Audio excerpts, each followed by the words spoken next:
For 400 years, Fogo Island was a vibrant fishing community that heavily relied on cod fishing. In the mid-20th century, much like the rest of the world, this tiny island was touched by the effects of industrialization.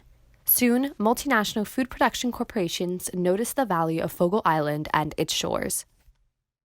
Big boats came, literally took all the fish out of these waters. And by the mid-60s, our near waters were completely wiped out. And so then they moved offshore and started to take all the cod out there. And within 30 years, from say 1960 or so to 1992, when the cod moratorium was announced, they basically obliterated the entire biomass. Fogo Island's economy was almost wholly based on fishing. With the introduction of the factory freezer trawlers and the end of inshore fishing, many Fogo Islanders had to leave their home to the mainland.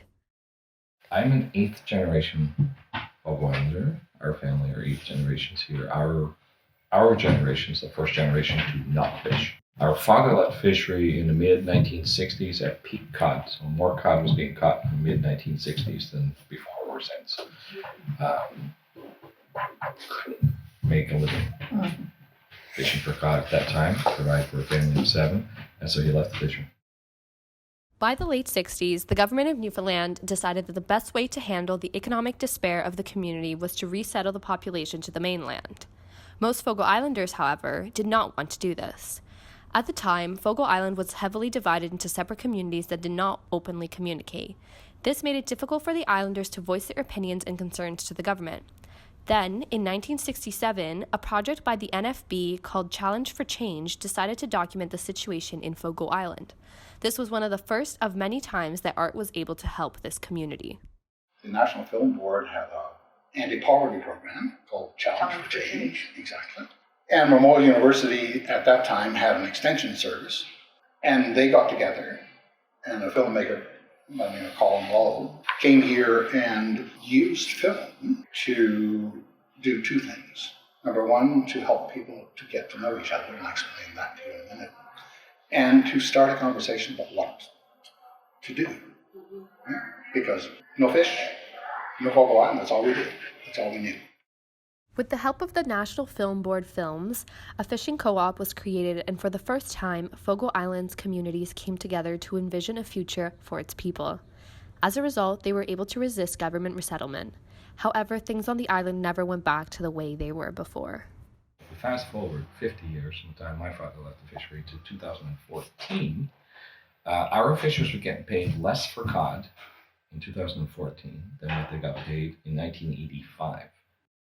The biomass didn't increase all that much up from 1992 all the way up to about 2008 or 9. In around 2008 or 9, the biomass just took off. Imagine like going up the blade of a hockey stick, and in about 2008 or 9 it got to the handle of the hockey stick, which is fantastic. Now, compared to historical levels, we're still in the critical zone. In the 1960s, we had a population here of about 6,000 people. We're now down to about 2,400 people. Fogo Island's population was rapidly declining, and the future of the island was bleak. One of the individuals who decided to step up to help the community was Fogo Island native Zita Cobb.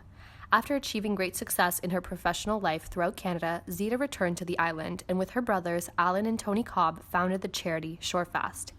Their goal was to use their financial success to give back to the Fogo Island community.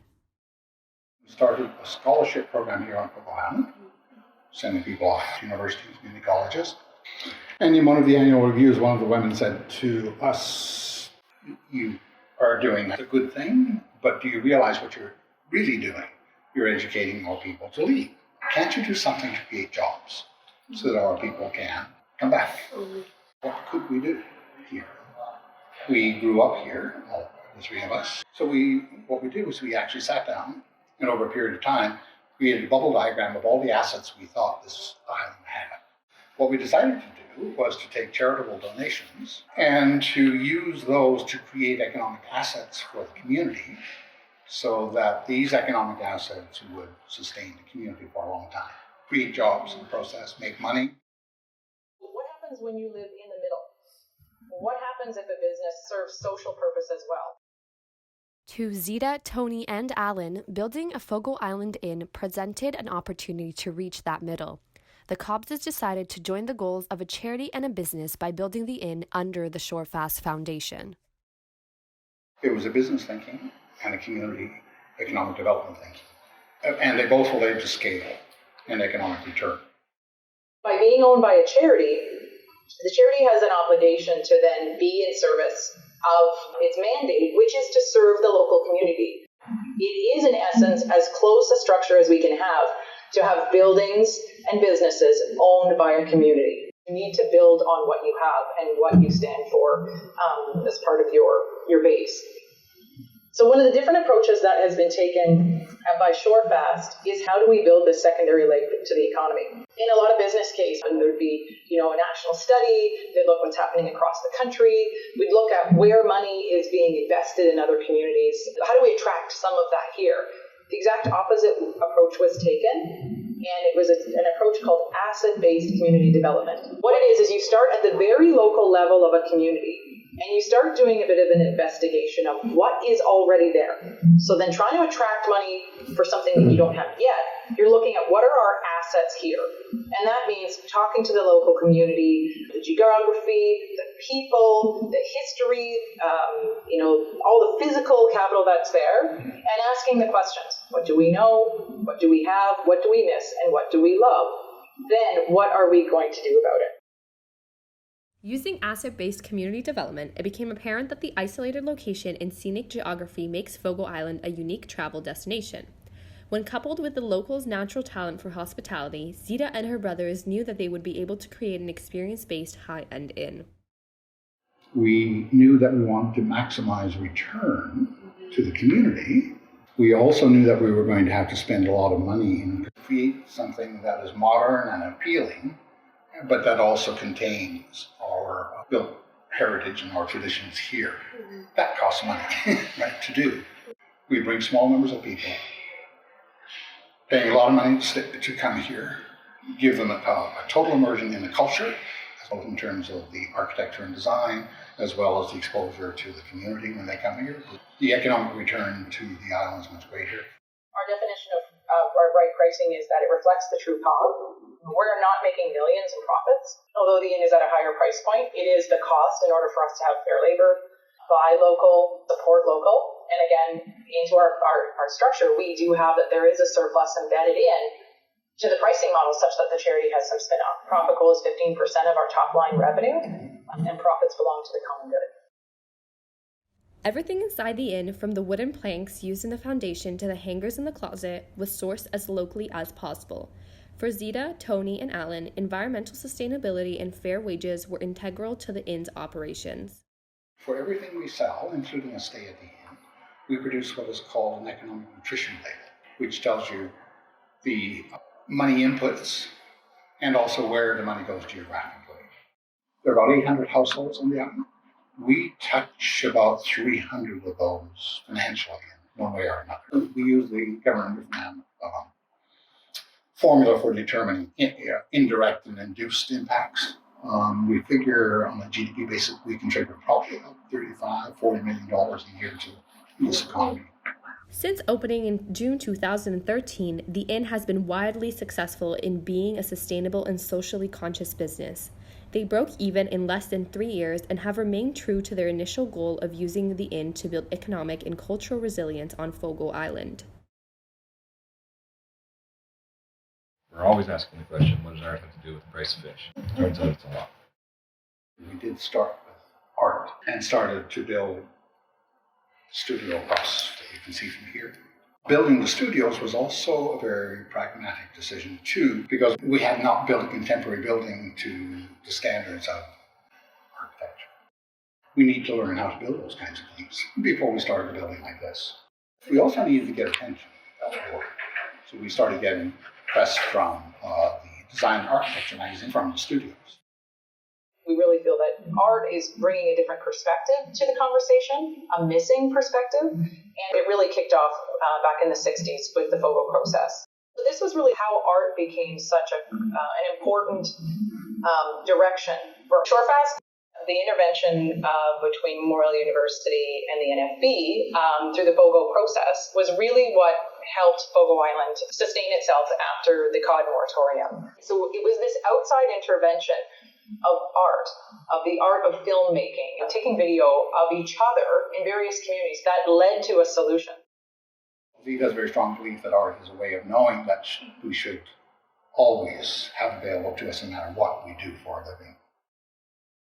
People on the island have always been artisans. So there's that artistry has always been here. But I've got now friends that have moved here and they're making this place their home and people are coming to see what's going on and what's been done. It was a relatively manageable way for us to begin to connect this place to the outside world by bringing contemporary artists here and by extending ourselves into the outside world.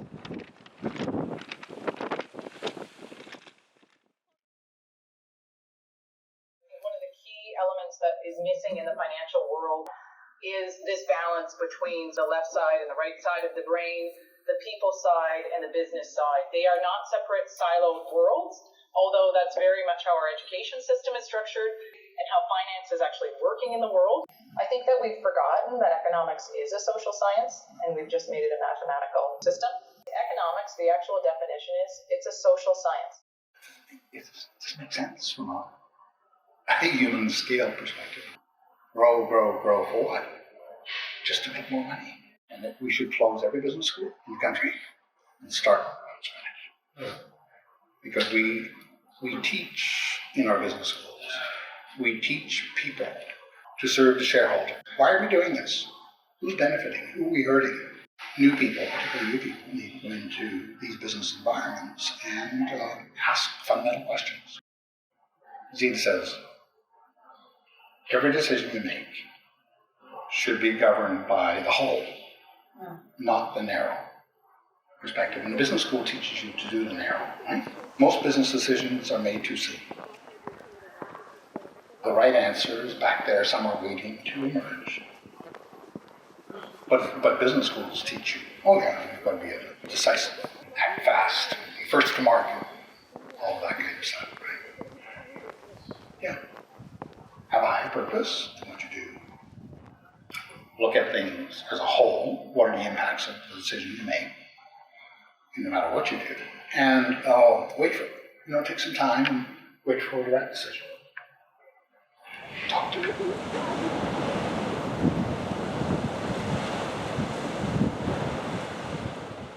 You have people with different mindsets and different skills and capabilities and perspectives. And if the more we can embed that into individual people, the better we are, the better decision making we're going to make. I don't think we invented any of this. We just have done, I think, a pretty good job of assembling all the best ideas, knowledge, and experience that's been gained in the world, and to kind of put it all together.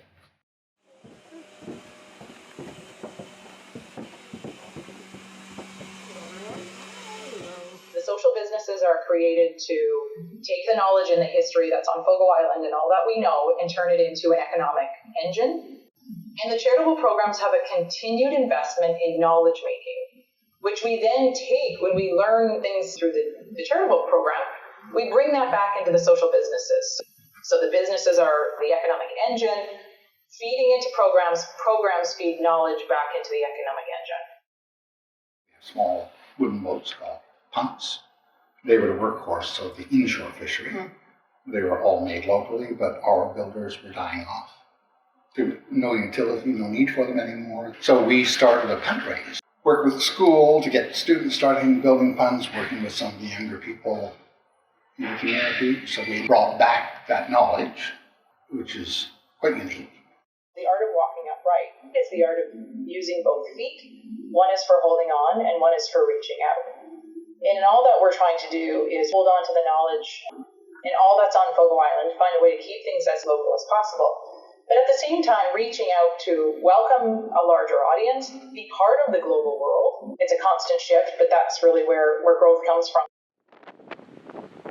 Something is worth having, you have to seek it out. And if it's easy to find it and it's on every street corner, then it's not that special. So we have great advantage, and it's just a little piece of geography here on the northeast coast of Newfoundland. We are all responsible for the ongoing creation of our communities. What matters is what we do, and everything we do matters. Always work to a higher purpose. No matter what you do, doesn't matter. Because it's really interesting. What really motivates people is not pay. What really gets buy-in is the why it's being done. It's the purpose, the why. What are the people actually going to fight for? You have to have people that are going to fight for this.